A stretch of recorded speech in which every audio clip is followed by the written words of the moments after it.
Tudo que a gente mais quer é que os movimentos voltem da melhor forma. Mas qual é o segredo para eles voltarem? Eu sou Grazi Faeli, sou fisioterapeuta especializada no tratamento da paralisia facial e junto com a minha equipe fantástica a gente tem a missão de tratar melhor os pacientes para que os resultados sejam incríveis e você esqueça que teve a paralisia facial. Mas além disso, eu também sou responsável por ensinar centenas de fisioterapeutas a tratar melhor, porque eu tenho certeza que vários dos pacientes que estão aqui sabem que já passaram por um profissional que podia conhecer um pouco mais sobre o tratamento da paralisia facial. Pois é, e hoje a gente vai falar sobre um dos segredos para conduzir esse tratamento para um melhor ganho de movimento. Essa live ela é mais específica para profissionais, fisioterapeutas e fonoaudiólogos que tratam a paralisia facial, porque esse daqui é o principal segredo. Vamos lá, nós vamos falar sobre biomecânica. O que é biomecânica?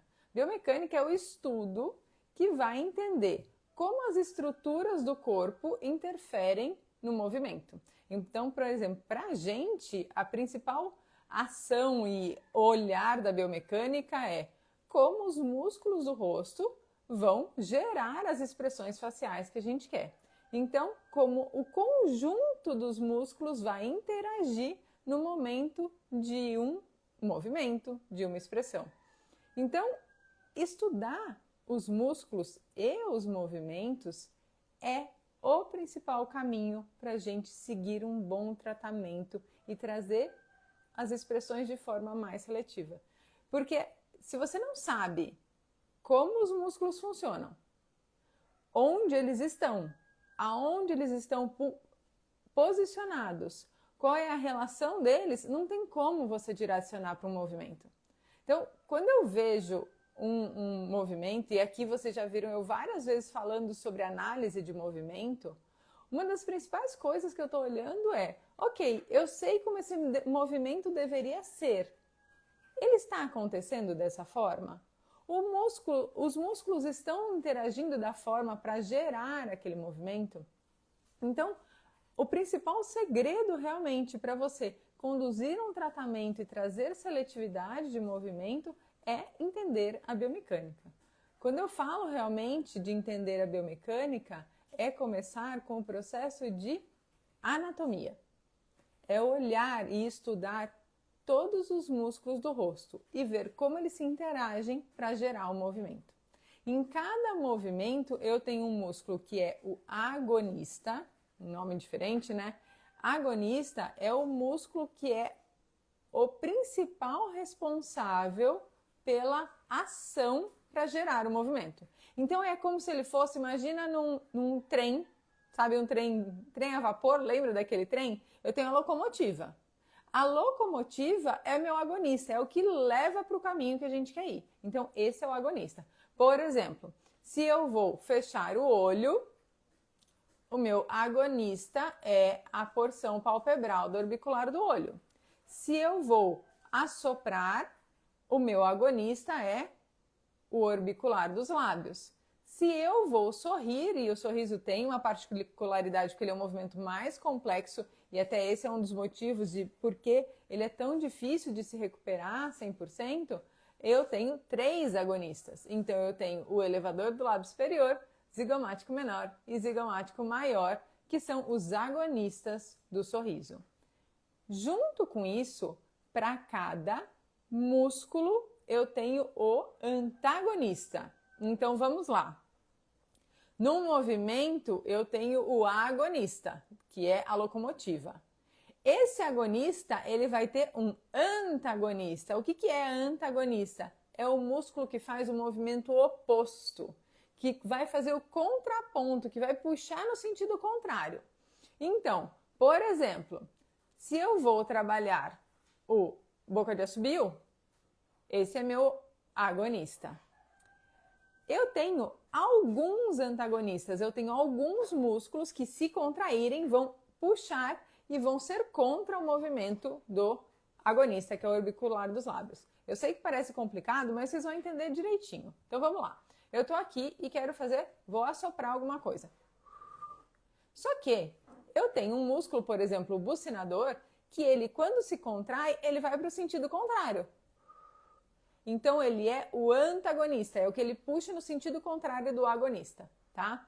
No sorriso, por exemplo, eu tenho que avaliar quais são os antagonistas dos zigomáticos, por exemplo. Eu posso trabalhar o depressor do ângulo da boca, porque ele vai puxar a comissura, o cantinho da boca para baixo.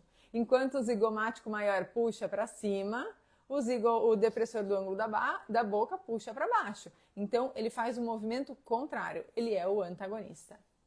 E aí, para complicar mais um pouquinho, a gente tem os sinergistas. Sinergistas são músculos que eles podem ajudar o antagonista, então são os amigos do agonista, perdão, só que eles não entram sempre. Eles entram em situações mais específicas. Por exemplo, numa gargalhada. Numa gargalhada, eu tenho o sorriso, né? Os agonistas, elevador do lábio superior, zigomático menor e zigomático maior. Só que eu também tenho, depressor de lábio, porque eu tô numa gargalhada e ele vai puxar o lábio um pouquinho para baixo. Ele é um sinergista desses músculos no movimento de sorriso. Então, por aqui deu para entender? A gente tem os músculos e eles têm diferentes papéis dentro de um movimento. Então, para cada movimento eu tenho o agonista, o antagonista e o sinergista. Deu? Me falem aí se vocês estão me entendendo, por favor. E no rosto, ele não é só uma questão de contrair, então. Se a gente está trazendo um movimento, eu não tenho que pensar só no contrair. Porque, ok, se eu pensar no contrair, o agonista, que é o músculo principal, obrigada, que é o músculo principal, não vai adiantar. Porque eu tenho também que pensar nos músculos que estão contraindo e são antagonistas do movimento. Vocês já sabem que a gente tem uma questão na paralisia facial, principalmente nas fases da paralisia, na fase de sequelas, que o músculo passa a ter dificuldade de relaxar e ele se contrai no momento errado. Quem é que se contrai no momento errado? Muitas vezes são os antagonistas. Então, quando eu penso no tratamento da paralisia facial desde o início, desde a fase flácida, eu tenho que pensar no direcionamento do agonista, dessa contração, no direcionamento e também no relaxamento dos outros músculos. Não basta pensar apenas na contração, tá?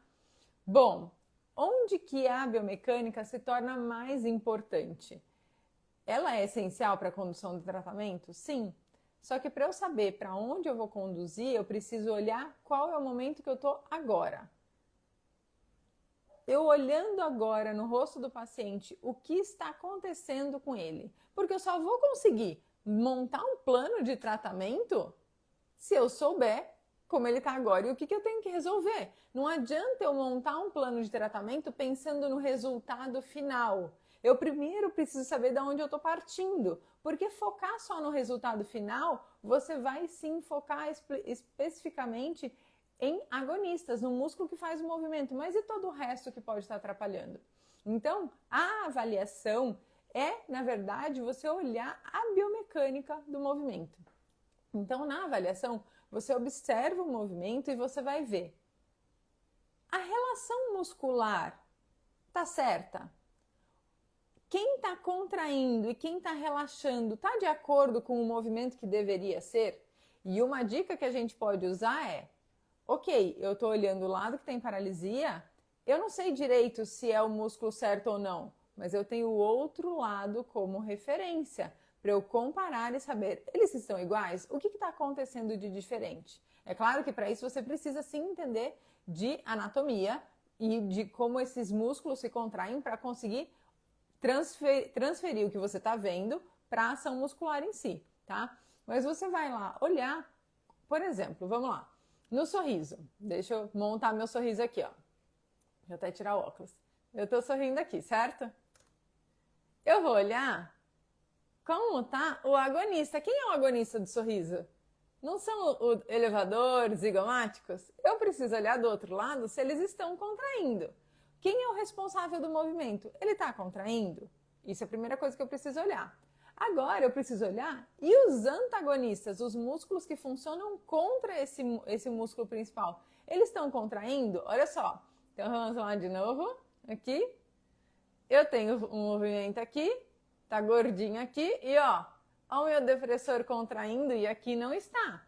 Então ele não deveria estar contraindo, porque esse é o lado sem lesão, e aqui ele está contraindo. Então, opa, tá acontecendo alguma coisa aí nesse movimento que um antagonista está contraindo junto com o agonista.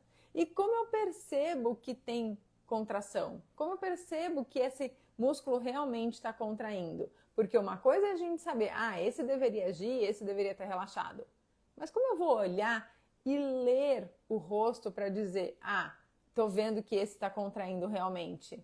Eu preciso analisar rugas, sulcos que a gente tem, volume muscular. É isso que vai, movimento de ponto anatômico, é isso que vai me dizer, olha, esse aqui o paciente está contraindo e aqui ele não está contraindo. Então eu vou fazer de novo, tá? Então eu vou aqui, olha a diferença. Eu tô aqui no sorriso, veja que não tem contração aqui, não tem volume, o meu sulco está diminuído. Agora eu vou fazer diferente. Deu pra ver? Eu tô sorrindo, mas olha o volume aqui, tá gordinho, o sulco presente. Então, no primeiro, eu não estava contraindo os zigomáticos. Então, eu estava sem a ação do agonista, que é o que a gente vê normalmente na fase flácida. Mas na segunda situação, o agonista, que era o zigomático, estava contraindo, eu via volume, eu via sulco. Só que o movimento não acontecia porque eu também via outra contração. Vamos lá de novo. Como é que assim não tá? Aqui, a comissura puxando para baixo, olha o sulco aqui presente. Isso me mostra que o depressor do ângulo da boca está contraindo também. Então, quando eu vejo o rosto do paciente, eu preciso ler o que está acontecendo embaixo da pele. E quem me dá essa dica normalmente é a pele, tá? Então, quando eu vou fazer uma avaliação, eu vou ver, o agonista está contraindo? Os antagonistas e sinergistas estão relaxados? Porque aí eu consigo dizer se o movimento está indo para o bom caminho ou não, tá? Então, para eu conseguir fazer uma boa análise biomecânica, como a gente faz de olhar para o paciente e entender como o músculo está funcionando, eu primeiro preciso estudar muito bem os músculos da face. A gente tem 23 pares cranianos. 23 pares de músculos. É que eu fui pensar numa coisa e aí eu perdi o raciocínio. Espera aí que eu vou pegar um negócio. Olha só. A gente tem 23 pares de músculos. Então, por que são pares? Eles são iguais dos dois lados, tá? Então, a gente tem 23. Eu preciso entender onde está a origem, ou seja, onde ele está fixo. E eu falo fixo é como se fosse, sabe uma vara de pescar? Que você está segurando a ponta da vara aqui, a ponta não, onde tem o molinete, né? Isso é a origem dele, é o ponto fixo. É dali que ele vai trazer para si o resto do músculo. Então, a gente tem que saber onde é a origem e onde é a inserção, que é aonde ele puxa, que seria a ponta da vara. Então, por exemplo, o frontal, ele tem a origem, aqui em cima. E a inserção, ele tá aqui, o final dele, ele tá aqui. Só que o que acontece? Nos músculos, normalmente, do resto do corpo, a gente tem tanto a origem quanto a inserção em osso. Então, eles estão fixos em dois lugares e quando eles se contraem, ele traciona um osso. Aqui, não. A gente tem origem, sim, o ponto de inserção inicial dos músculos, ele está em osso. Só que a inserção está em pele e outros músculos. Porque a gente não traciona um osso quando contrai um músculo da face. Eu traciono pele e outros músculos. E aí, olha o que acontece. Eu vou mostrar aqui, Vocês estão vendo aqui, Deixa eu ver se dá pra... Aqui dá pra ver direitinho. Esse aqui é o risório, tá? Esse amarelo. Onde que ele se insere? No zigomático e no depressor. Quando o risório contrai, ele vai interferir na ação do zigomático e do depressor. Então, esse é um complicador ainda maior, porque a ação do músculo, ele não tem uma ação isolada, ele sempre vai interferir em outros músculos. E por isso, a seletividade do movimento da face é tão difícil.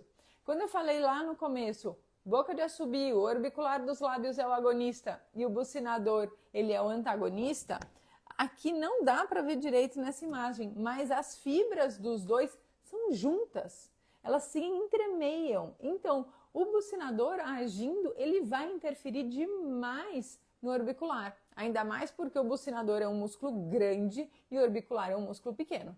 Então, quando a gente observa essa biomecânica, eu preciso entender origem e inserção de cada um dos músculos, quem é o agonista e antagonista nos movimentos e como os outros músculos vão interferir na ação dos agonistas. Porque isso sim vai gerar essas alterações que a gente vê nos pacientes, tá? E além disso, eu preciso estudar as expressões faciais. Então, eu preciso estudar não as contrações em massa, ou as caretas, ou as mímicas. Eu preciso estudar as expressões faciais. As expressões, elas podem ser as básicas que a gente tem, fecha o olho, levantar a sobrancelha, sorrir, faz a cara de bravo, podem ser essas, mas no dia a dia não é só isso que a gente usa. Então a gente precisa entender, opa, nesse movimento aqui, quem está contraindo e quem está relaxando. Sempre focado na seletividade e na naturalidade. A gente não vai avaliar ou tentar uma careta, por exemplo, ou uma expressão que eu já falei aqui para vocês, que são umas expressões voluntárias que você tem que pensar. Então, por exemplo, se eu for avaliar um sorriso, eu tenho que avaliar um sorriso nesse sentido. Daí que eu preciso me concentrar para fazer um sorriso de verdade. Aqui, ó. Tá? Esse é um sorriso. Agora, eu posso pedir para o paciente para avaliar, vamos ver o seu sorriso, e ele fez isso aqui, ó. Eu preciso entender que isso aqui não é um sorriso. Por que que eu sei que não é um sorriso? Porque aqui, ó, eu tô contraindo latisma, depressor, entoniano, depressor de lábio, bucinador e pouco de risório e de zigomáticos, que é o agonista. Então, como que eu vou saber se não está sendo o movimento certo? Eu preciso saber o certo para olhar e falar, opa, aí não tá legal. Aí não estão contraindo os músculos adequados, tá? Hoje eu recebi uma pergunta de uma físio no direct. E a pergunta dela era justamente sobre o sorriso de uma paciente, né? Então, a paciente era uma paciente em fase de sequela e a queixa da terapeuta, não da paciente, da terapeuta é: não consigo fazer a comissura subir na hora do sorriso. E aí, quando eu fui olhar, né, ela mandou uma foto e preste atenção, a pergunta era: eu não consigo fazer subir a comissura. Então, se a linha de raciocínio dela de fazer subir era: eu não consigo direcionar para cima, ativar o músculo que faz o sorriso. Pelo menos pela pergunta dela me pareceu desse caminho. E aí, quando eu vi a foto, eu fiz as minhas perguntas. Qual é a primeira pergunta que eu faço? O agonista do movimento tem contração para fazer o movimento? Então, se era um sorriso, o zigomático maior, menor e elevador do lábio superior tem capacidade de contrair? O nervo já se regenerou para eu ver contração desses músculos? Então, eu fui avaliar a foto da paciente e vi que ela tinha volume, que ela tinha sulco. Então, sim, esses músculos estão contraindo, tem sim a capacidade de gerar um movimento. E aí, eu fui olhar, tá bom, mas o que mais está acontecendo se ele consegue contrair, se o agonista está conseguindo contrair, mas o movimento não está saindo, o que mais está acontecendo que está impedindo isso?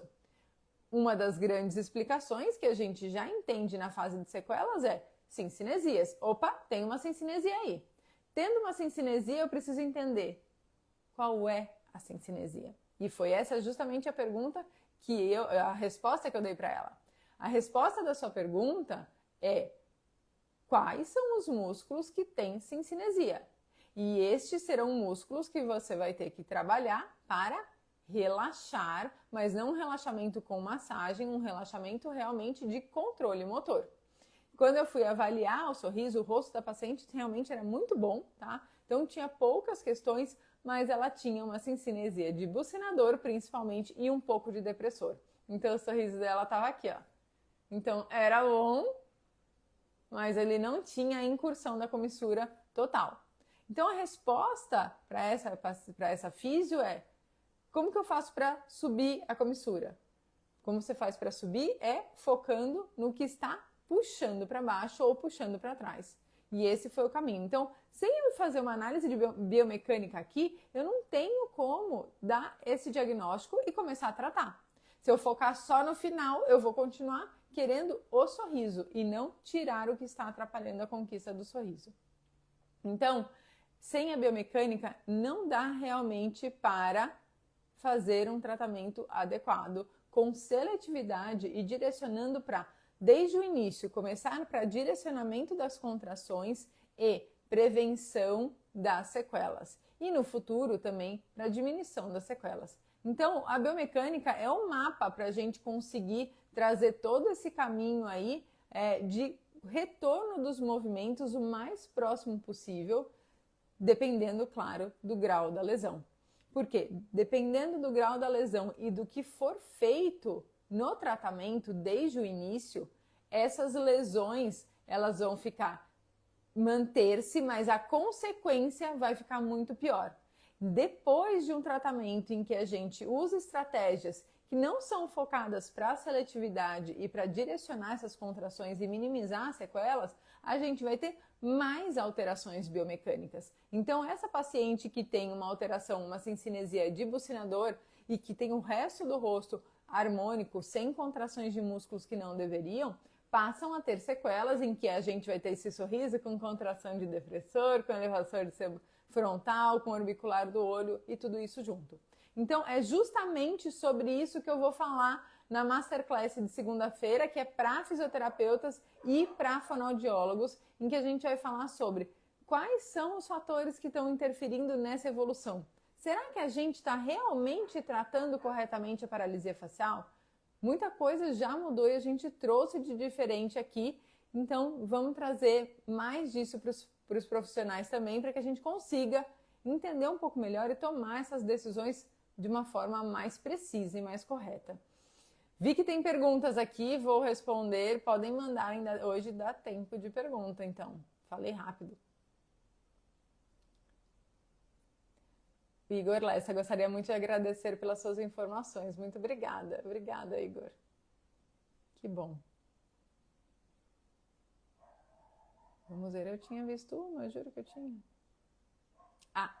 Quando iniciar o tratamento retirada de tumor, pós-operatório de tumor vestibular? Imediatamente, não tem uma limitação. Por quê? Você vai começar a trabalhar, claro que às vezes tem alguns dias que do pós-operatório que o médico, o cirurgião pede para esperar, mas normalmente a incisão é atrás da orelha, então a gente não tem nenhuma alteração aqui e você já começa imediatamente.